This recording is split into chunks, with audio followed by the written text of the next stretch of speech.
आदाब खबरनामे में आपका खैर मकदम है। मैं हूं सबिया खान। सबसे पहले अहम खबरों की सुर्खियां। वज़ीर-ए-आज़म नरेंद्र मोदी आज करेंगे उत्तर प्रदेश और राजस्थान का दौरा। ग्रेटर नोएडा में यूपी इंटरनेशनल ट्रेड शो का करेंगे इफ्तिताह। वहीं राजस्थान के बांसवाड़ा में 1,22,000 करोड़ रुपए से जायद के तरक्याती मंसूबों का करेंगे आगाज।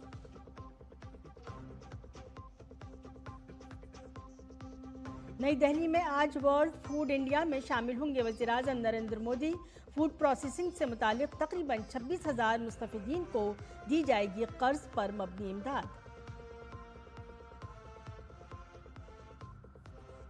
वज़ारत दाखिला ने लद्दाख पर पुरतशद्दुद मुजाहिरे के लिए सोनम वांगचुक को ठहराया जिम्मेदार। लेफ्टिनेंट गवर्नर ने लोगों से की अमन की अपील।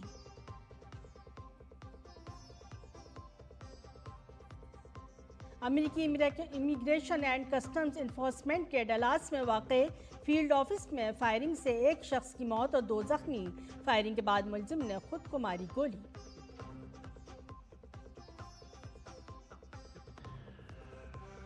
बांग्लादेश को 41 रन से शिकस्त देकर एशिया कप के फाइनल में पहुंचा भारत। अभिषेक शर्मा ने 37 गेंदों में बनाए 75 रन। इतवार को होगा फाइनल मुकाबला। खबरें तफसील से। वज़ीर-ए-आज़म नरेंद्र मोदी आज उत्तर प्रदेश का दौरा करेंगे, जहां वो ग्रेटर नोएडा में Uttar Pradesh international trade show 2025 का इफ्तिताह करेंगे। ये शो 25 से 29 सितंबर तक चलेगा। क्या क्या खास रहेगा इस शो में, देखते हैं इस रिपोर्ट में। वज़ीर-ए-आज़म नरेंद्र मोदी आज ग्रेटर नोएडा में Uttar Pradesh international trade show 2025 का इफ्तिताह करेंगे। ये शो वज़ीर-ए-आज़म के make in India, vocal for local और आत्मनिर्भर भारत के विजन को आगे बढ़ाने की तरफ एक बड़ा कदम होगा। MSMEs ये ट्रेड शो 29 सितंबर तक चलेगा, जो उत्तर प्रदेश की मुतनव्वि दस्तकारी की रवायात, जदीद सनतों, मजबूत और उभरते हुए कारोबारी अफराद के लिए एक बड़ा प्लेटफॉर्म फराहम करेगा। प्रधानमंत्री जी इस कार्यक्रम का शुभारंभ करने आ रहे हैं।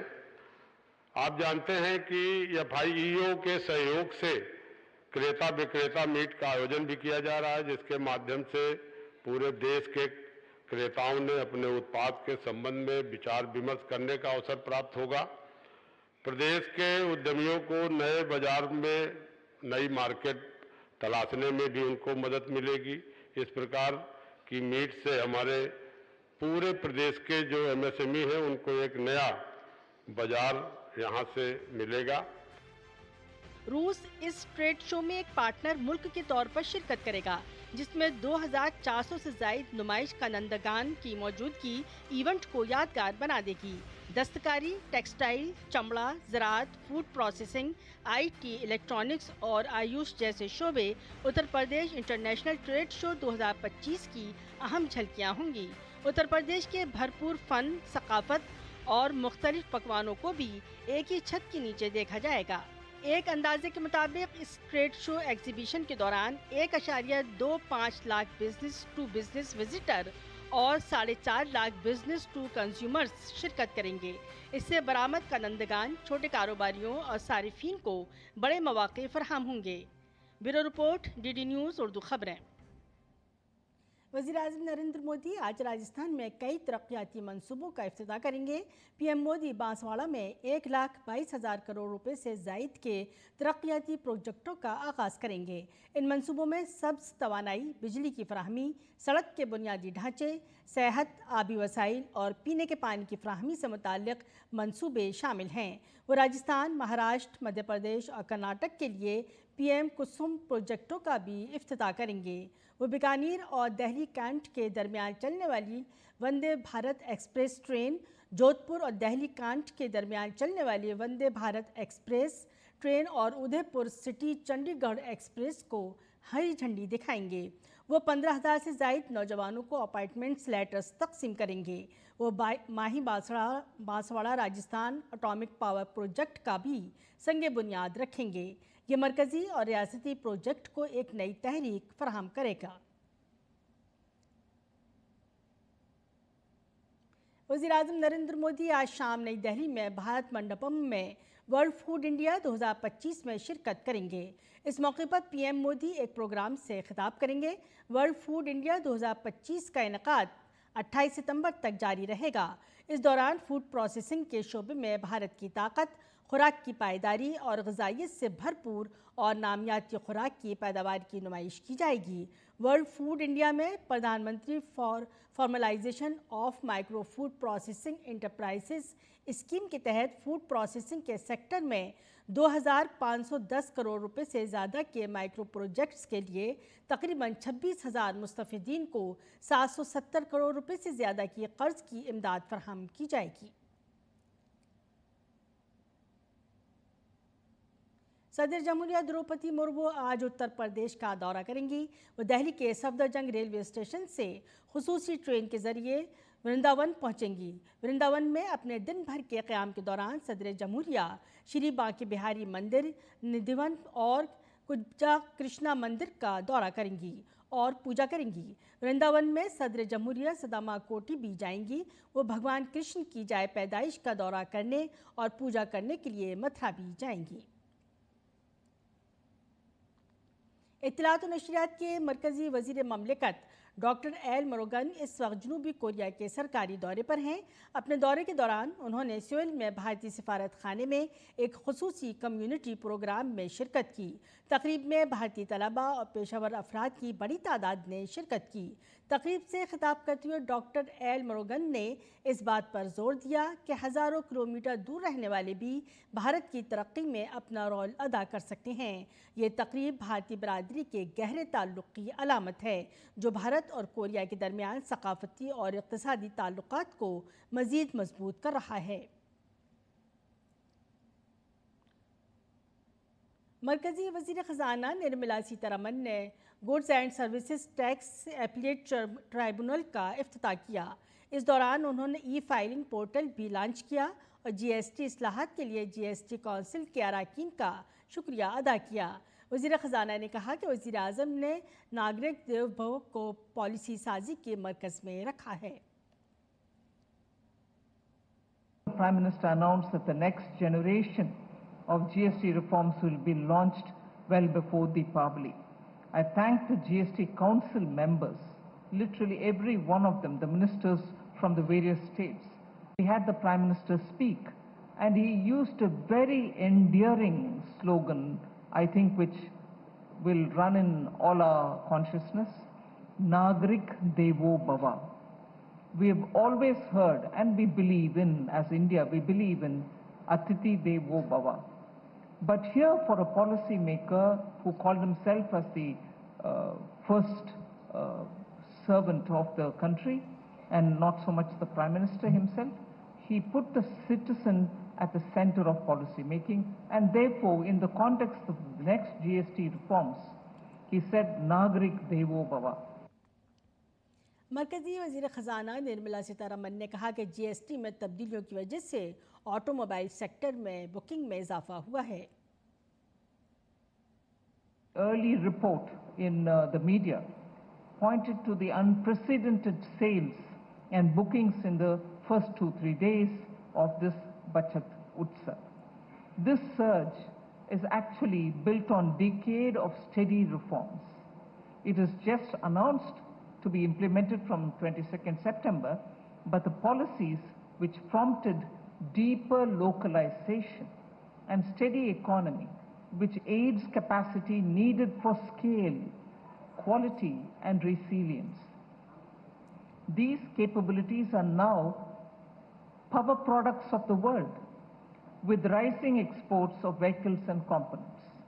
The foundation is ease of doing business.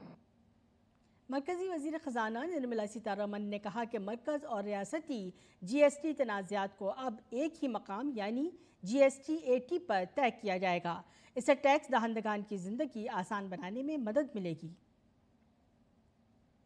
The GSTAT matters, which is getting launched today. Ease of living for taxpayers. GSTAT is a natural extension of this reform arm, or reform arc, as you would like to say.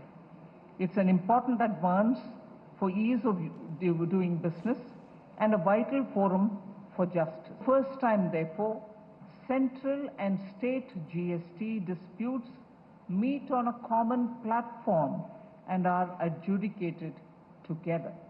That is the unique quality of the GSTAT for a nation which wanted to have one tax, one market. Now you also have one adjudicating body which is going to deliver justice for everybody, be it in the state or at the center. मरकजी वजीर निर्मला सीतारमन ने ऐलान किया कि शहरियों की मदद के लिए दिसंबर में नई दिल्ली में एक एपीलेट बॉडी कायम की जाएगी। इस बॉडी को मुल्क भर में 45 मकामात पर मुनज़्ज़म किया जाएगा, जिसमें शहरियों के मसाइल के हल के लिए 31 बेंच होंगे। One principal bench in New Delhi and multiple state benches across the country. And importantly, the selection process itself is being directly monitored by the Honorable Supreme Court. So I think this has the best of everything that Indian jurisprudence can offer, best of everything that the judicial administration can offer, and best of everything that cooperative federalism can ask for. 31 states benches across 45 locations will make it truly accessible to taxpayers everywhere. Taxpayers will be able to file their appeals, track progress, and even attend hearings virtually. The limitation period for legacy appeals extends till 30th June 2026. Hearings are expected to commence by December this year. वज़ीर-ए-आज़म नरेंद्र मोदी की सदारत में मरकज़ी काबीना ने railway मुलाजमीन के लिए एक बड़ा फैसला किया है। हुकूमत ने दिवाली पर भारतीय रेलवे के 1.09 मिलियन मुलाजमीन को 78 दिन का बोनस देने का फैसला किया है। काबीना की मीटिंग के बाद रेलवे के वज़ीर अश्विनी वैष्णव ने हुकूमत के फैसलों के बारे में जानकारी दी। आज कैबिनेट में माननीय प्रधानमंत्री जी ने 78 डेज का 1866 करोड़ रुपीस का बोनस रेलवे के सभी कर्मचारियों को दिया जाएगा। करीब 10,90,000 कर्मचारी हैं जिनको इसका बेनिफिट मिलेगा। 10,90,000 कर्मचारियों को इसका बेनिफिट मिलेगा रेलवे का। मरकज़ी काबीना ने बाहरी शोबे की स्ट्रेटेजिक और इक़्तिसादी अहमियत को तस्लीम करते हुए भारत की जहाज़ साजी और समंदरी माहौलियाती निज़ाम के अहिया के लिए 69,725 करोड़ रुपए के एक जामे पैकेज को भी मंजूरी दी। ये पैकेज एक जामे अक़दाम की नुमाइंदगी करता है जो मुल्क की सलाहियत को मजबूत करने, रकम की तवील मुद्दती फ्राहमी को बेहतर बनाने, ग्रीन फील्ड और ब्राउन फील्ड शिप यार्ड को तरक्की देने, तकनीकी सलाहियतों और महारतों को बढ़ाने और एक मजबूत समंदरी इंफ्रास्ट्रक्चर की तामीर के लिए ज़ाब्ते, टैक्स और पॉलिसी इस्लाहात को नाफिज करने के लिए तैयार किया गया है। प्रधानमंत्री जी ने बहुत ही ऐतिहासिक फैसले लिए हैं। उन फैसलों पे आता हूं मैं। करीब 95,000 करोड़ रुपीस के टोटल फैसले आज के कैबिनेट मीटिंग में हुए हैं। कई सेक्टर्स को कवर करते हैं ये फैसले।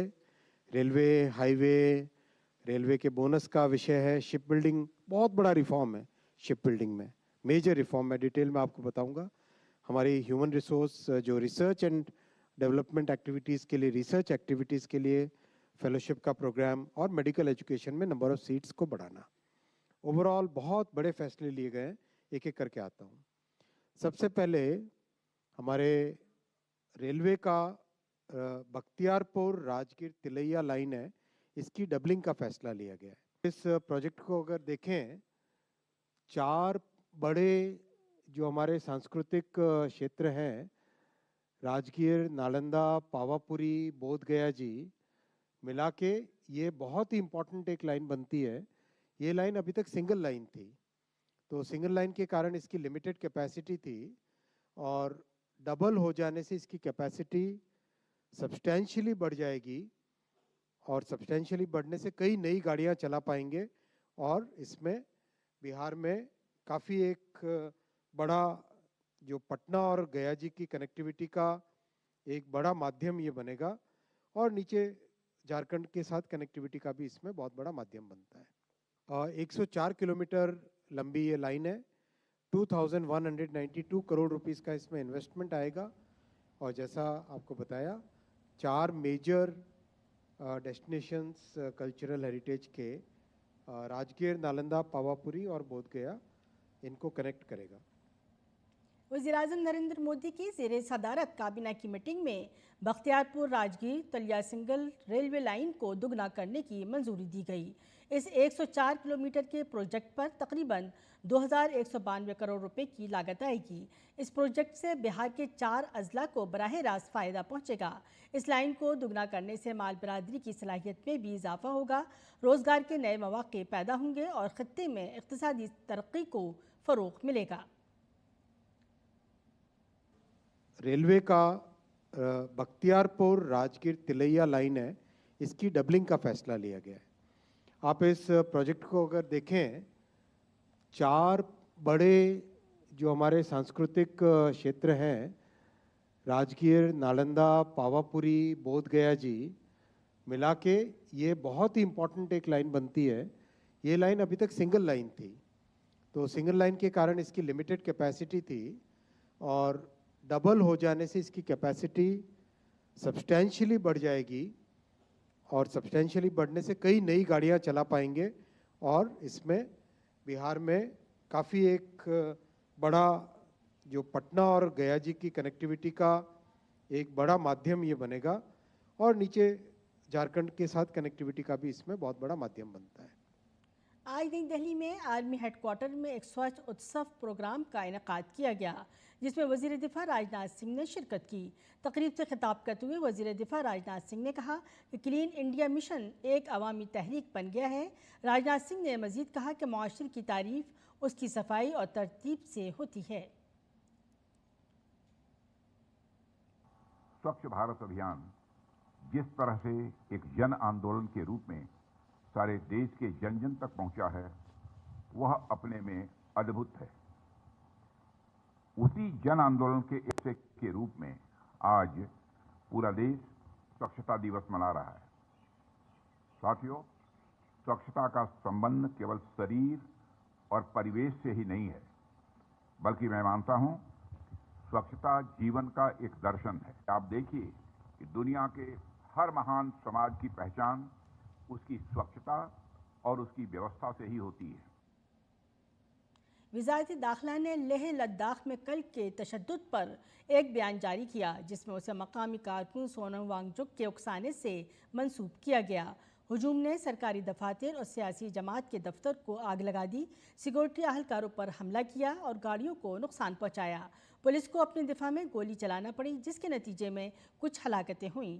इस वाक़े में 30 से ज़ायद पुलिस और नीम फौजी अहलकार ज़ख्मी हुए। सुबह होने वाले नाखुशगवार वाक़यात के अलावा शाम 4 बजे तक हालात काबू में थे। हुकूमत ने आवाम से अपील की है कि वो मीडिया और सोशल मीडिया पर पुरानी और इश्तियाल अंगेज़ वीडियोज़ को शेयर न करें। हुकूमत का कहना है कि 6ठे शेड्यूल और रियासत का दर्जा देने का वांगचुक का मुतालबा पहले से ही आला इख्तियाराती कमेटी के एजेंडे में शामिल है। अब तक इस आला इख्तियाराती कमेटी के इजलासों के बेमिसाल नताइज बरामद हुए हैं, जिनमें दर्ज फहरिस्त कबाइल के लिए रिजर्वेशन को 45% से बढ़ाकर 84% करना, कौंसलों में ख़वातीन को 1/3 रिजर्वेशन देना और भूटी और पूर्गी को सरकारी ज़ुबानें करार देना शामिल हैं। 1800 असामियों पर भर्ती भी शुरू हो गई है। हुकूमत ने इस बात का अयादा किया कि वह लेह और कारगिल डेमोक्रेटिक अलायंस के साथ बातचीत कर रही है। आला इख्तियाराती कमेटी की अगली मीटिंग 6 अक्टूबर को होने वाली है। लद्दाख के लेफ्टिनेंट गवर्नर ने तशद्दुद की मजम्मत की है और लोगों से अमन बरकरार रखने की अपील की है।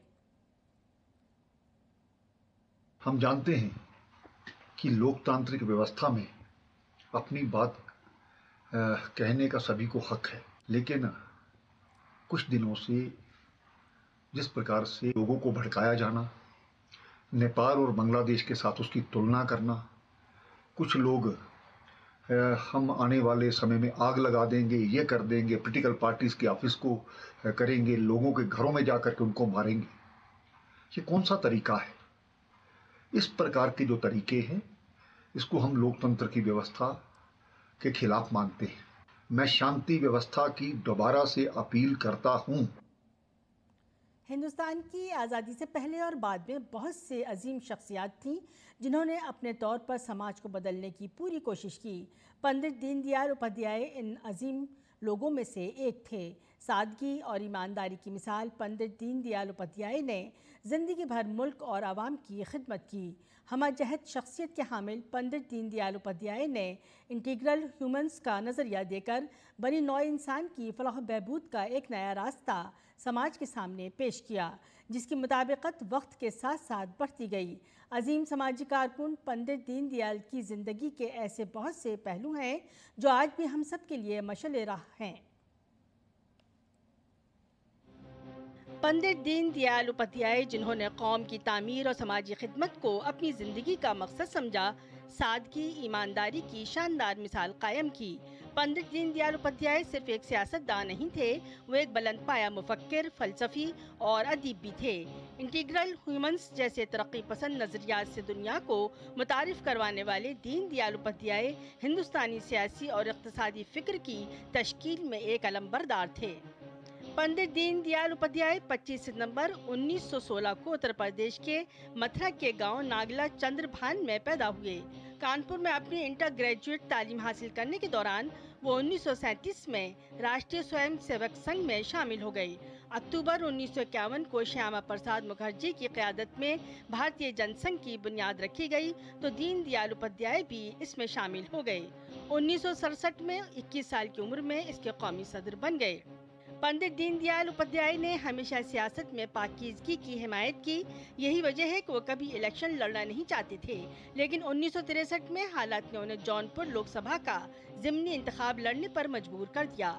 अगरचे वो इलेक्शन हार गए, लेकिन उन्होंने अपनी सियासी नज़रियात पर कभी समझौता नहीं किया। एक ऐसे वक्त में जब पूरी दुनिया सरमायादारी और कम्युनिज्म की खूबियों और खामियों पर बहस में उलझी हुई थी, पंडित दीनदयाल उपाध्याय ने दोनों नज़रियात को मुस्तरद कर दिया और इंटीग्रल ह्यूमन्स का तस्वुर पेश किया। उन्होंने मुल्क को एक कौम के तौर पर तस्वुर किया, एक मुल्क से बहुत आगे जाकर, और उसके बाशिंदों को बतौर शहरी नहीं बल्कि एक ख़ानदान के अफराद के तौर पर माना। पंडित दीनदयाल उपाध्याय ने इंटीग्रल ह्यूमन्स को एक नज़रियाती तस्वुर के तौर पर कबूल किया। दीनदयाल उपाध्याय का ख्याल था कि हिंदुस्तानी फ़लसफ़ा मुल्क पर हुकूमत करने का सबसे मौजूद तरीक़ा है, चाहे इसका ताल्लुक सियासत, मईशत या समाज से हो।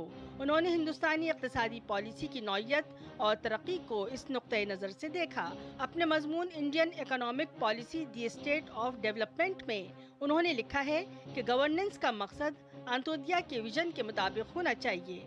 उनका ख्याल था कि हुक्मरानी को कारोबार में मशगूल नहीं होना चाहिए और हुक्मरानी ताजरों के हाथ में नहीं आनी चाहिए। आज़ादी के बाद से उन्होंने हिंदुस्तान की तरक्की के लिए दही तरक्की और छोटे पैमाने की सनतों को फ़रोग़ देने की ज़रूरत पर जोर दिया। आज सबका साथ सबका विकास का नारा भी उनके अंत्योदय के तस्वुर पर मबनी है, जो मुआशरे के हर फर्द की तरक्की है।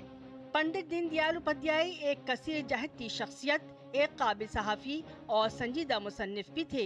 उन्होंने सियासी और समाजी और मुआशी मसाइल पर बहुत कुछ लिखा।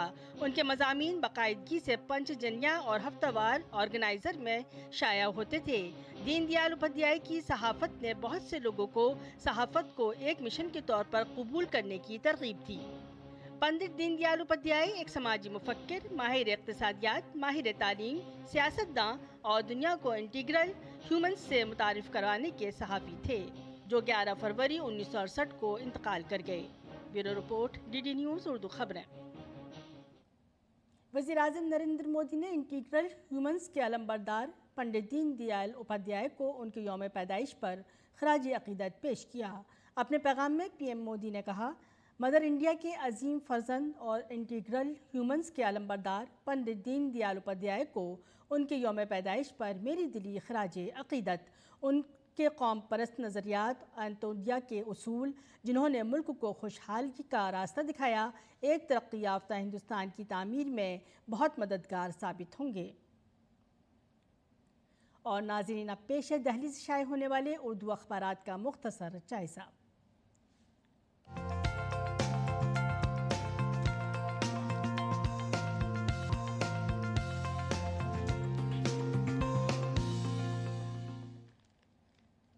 जायज़ा लेंगे दिल से शाये होने वाले उर्दू रोज़नामों का। सबसे पहले देखते हैं रोज़नामा इनकलाब को, जिसने अपने अहम खबर की सुर्खी इस तरह लगाई है। सदर जमहूरिया द्रौपदी मुर्मू का मथुरा का दौरा आज। काबीनी वजीर चौधरी लक्ष्मी नारायण इस्तकबाल करेंगे। सिक्योरिटी एजेंसियां हाई अलर्ट। PAC की 8 कंपनियां और 4000 पुलिस अहलकार तैनात। सिक्योरिटी के पेश नज़र स्कूल बंद रहेंगे। जायज़ा लेते हैं रोज़नामा राष्ट्रीय सहारा का। उसने अपने अहम खबर की सुर्खी इस तरह बनाई है।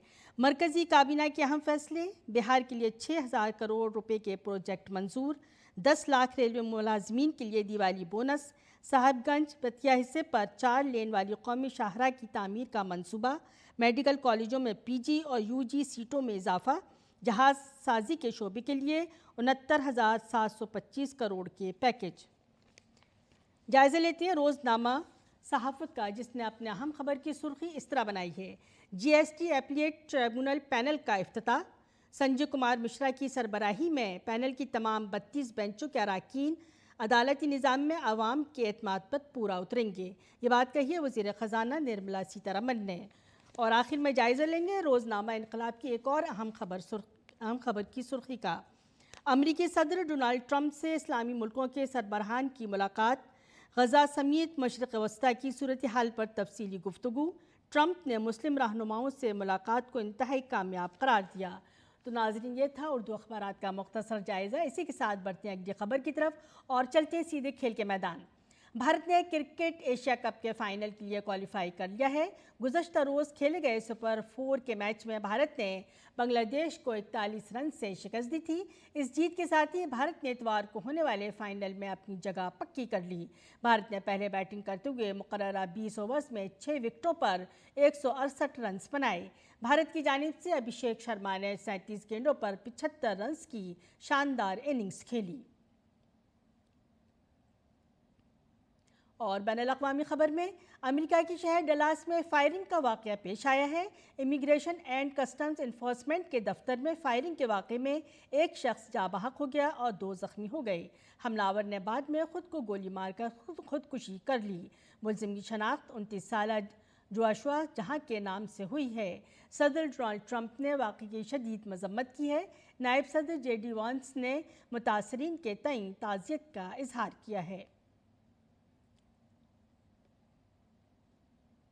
और इसी खबर पर खबरनामे को ख़त्म करते हैं। इजाज़त दीजिए। आदाब।